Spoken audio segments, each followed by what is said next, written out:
Let me tell you why you need to disappear for a while. Jung called it psychological suicide, not death, the deliberate destruction of the false self you built to survive other people. Most men never do it, and it costs them everything. You are not tired because life is hard. You are tired because you have been running a character, a version of yourself assembled piece by piece around what keeps people comfortable, what makes them laugh, what stops them from leaving. You repeated it so many times, it started feeling like you. It is not you. It is a cage you decorated until it felt like home. Here is what nobody tells you. The longer you stay visible to the wrong people, the more of yourself you lose. Not dramatically, quietly. One compromise at a time, one suppressed opinion, one swallowed reaction, one more version of yourself you perform because the real one makes people uncomfortable. And then one day, you wake up and realize you cannot remember who you were before you started managing everyone else's feelings. The ancient Spartans had a ritual called the Cryptia. Young soldiers were sent alone into the wilderness for months. No contact, no community, stripped of everything social. They came back changed, not because the wilderness gave them anything, because removing every external identity forced them to confront what lived underneath. Most of them didn't like what they found at first. That was the point. Most people today panic at the first sign of silence. The phone comes out before the thought even finishes forming. They scroll, they text, they check who viewed their story, not because they are curious, because empty space is unbearable when you have never learned to exist inside it. And here is the part that should disturb you. That panic is not natural. It was trained into you. Think about what constant availability actually does to a man. The moment you are always reachable, always responsive, always present, you become predictable. Predictable people are easy to emotionally manage. Your friends, your family, your social circle, none of them are doing this consciously. But they have built habits around your consistency, around your patience, around the version of you that never disappears. And that version is slowly replacing the real one without either of you noticing. Jordan was 22 when he realized he had not had a single original thought in 3 years. Every opinion he held had come from his friend group. Every goal he chased had been shaped by whatever earned approval in his circle. One night he turned his phone off for a week, not for content, not as a challenge. He simply could not breathe anymore. By day 3, he felt insane. By day 5, something cracked open. He started writing things down, angry things, honest things, thoughts he had buried for years because they did not fit the version of him people needed. That week cost him 2 friendships. It was the first time in years he felt like himself. Carl Jung called the social mask the persona, the role you construct to survive your environment. Jung was not against it. He understood it was necessary. What he warned was this: the longer you wear the mask, the more the face underneath forgets its own shape, and eventually you stop taking it off, even when you are alone, because the face underneath has become a stranger. Watch Daniel Plainview in There Will Be Blood. A man who disappears into the oil fields for years with nothing but silence and obsession. No community, no performance, no one to manage his image for. And what emerges from that isolation is not a balanced man. It is something pure and terrifying, a will so concentrated it destroys everything around it. The point is not to admire him. The point is to understand what happens when a man stops performing for others long enough to find out what he actually is underneath. Most men never go that deep. They are too afraid of what they might find. This is what most people miss. Disappearing does not change you. It shows you what constant noise was preventing you from seeing. Marcus Aurelius wrote, "Confine yourself to the present, not to the noise, not to other people's demands, to the present, alone, with your own mind."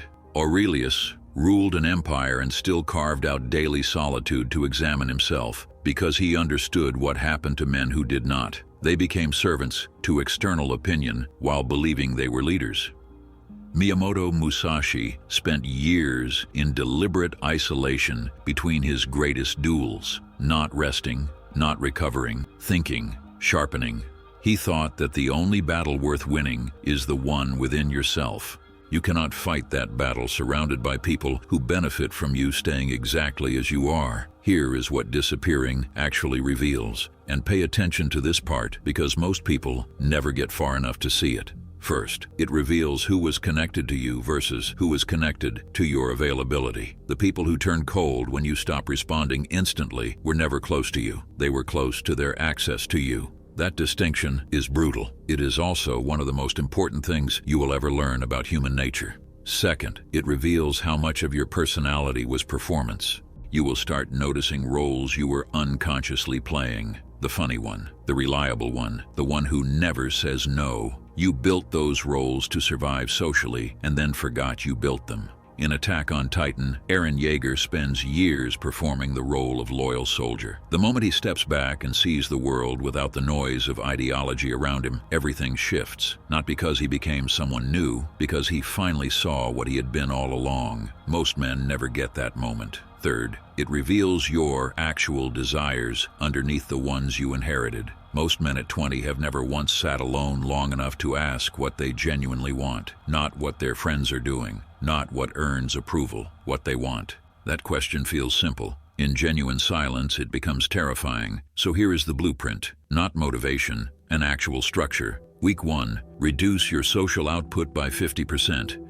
Stop replying instantly. Stop posting reflexively. Let conversations breathe. You're not being rude. You're breaking a pattern. Watch how people react to this alone. Their reaction will tell you more about your relationship than a year of conversation would. Some will barely notice. Some will punish you for it, with coldness or passive aggression disguised as jokes. Both responses are data. Week 2, remove yourself physically for at least one full day. No phone, no people, no content. Write down every thought that surfaces, including the uncomfortable ones, especially those. Jung called this confronting the shadow, the suppressed material you buried under years of social performance. Do not judge what comes up.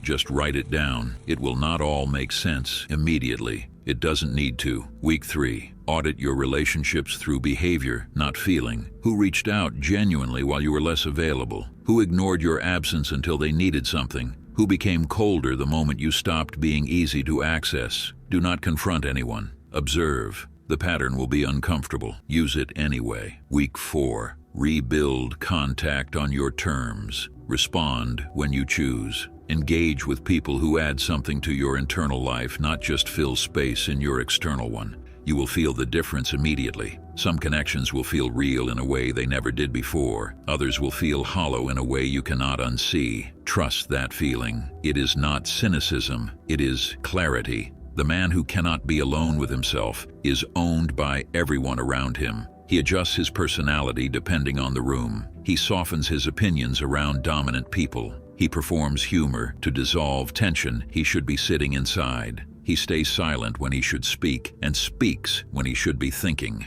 Not because he is weak, because he never built the muscle of solitude. Jung spent his life studying men who avoided themselves. He watched them build careers, relationships, entire identities around the avoidance. And at the end, he said something that should terrify every man who has never truly been alone with himself. The most terrifying thing is to accept oneself completely, not other people. Yourself, the version that exists when nobody is watching, when there is no performance left, when the mask finally comes off and something unfamiliar looks back. Disappear, not forever, not dramatically, just long enough to find out who is actually there, because the version of you that survives that silence is the only one worth building a life around. Thank you for watching. If you want to see what the mainstream doesn't want you to see, join the Patreon, where the full story lives, uncut and raw. I'll see you in the next one.